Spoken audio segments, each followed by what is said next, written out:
caption of this once peaceful vessel now would be an act of war. And war was his profession. He was in fact an experienced and dangerous warrior of the sea, Lieutenant William Conway Whittle, CSN. And this risk was only the first in a Homeric voyage that promised more and ever more terrible risks. What a busy day these 24 hours have been.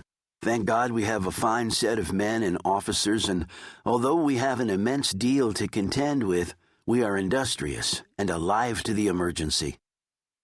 Just the sort of mild pleasantries, aside from that emergency, one might expect from the mind of a slightly built 24-year-old man with narrow, sloping shoulders, a high, almost scholarly forehead crowned by a severely combed pompadour, narrow-set, vaguely disapproving eyes, and a small mouth that gave no hint of the eloquent mind inside. He could have been a schoolmaster or an assistant bank clerk, but on this day, October 26, 1864, young Lieutenant Whittle commenced the log of an odyssey that would take its place among the most evocative testimonials produced by the Civil War. Sea King's cargo of coal had been the final camouflage in a desperate, none-such skein of conspiracy conceived and carried out over many months by Whittle and senior agents of the Confederacy, working discreetly in London and Paris late in the Civil War. A scheme to obtain this speedster of a ship, this Sea King, from the English merchant navy with the quiet consent of Queen Victoria herself.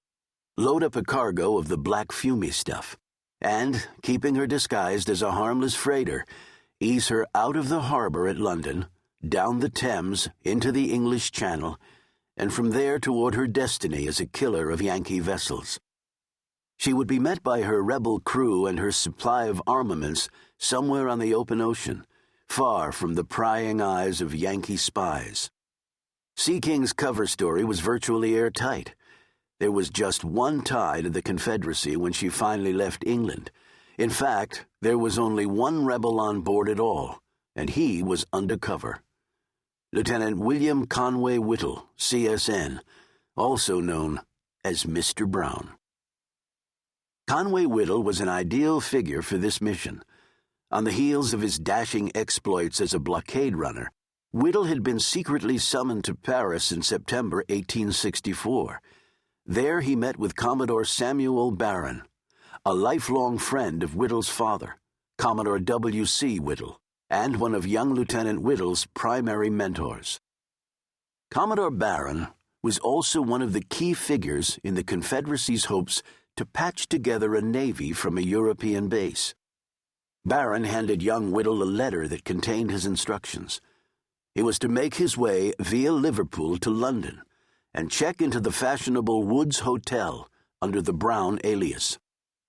On the Friday morning of October 7th, carrying a newspaper and dressed in unobtrusive business attire, the young man was to take a seat in the hotel dining room, pull the corner of his napkin through a buttonhole in his jacket, and await a stranger who would ask him, "Is this Mr. Brown?"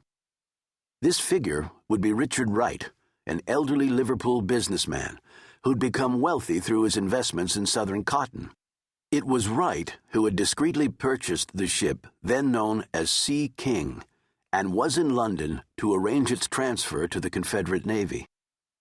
After the Woods Hotel rendezvous, Wright took Brown toward the East India dock so that the younger man could get a covert glimpse of the exquisitely built black, three-masted extreme clipper he would board before dawn the next day.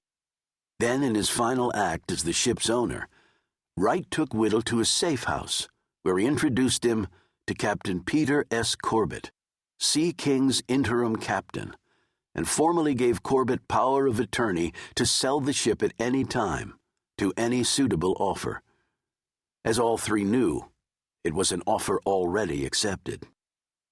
At 3 a.m. on Sunday, October 8th, Brown performed the final act in the elaborate ruse concocted for him. He checked out of the hotel and headed for the waterfront, stumbling and reeling like a drunken man. At the dock, he gazed upward.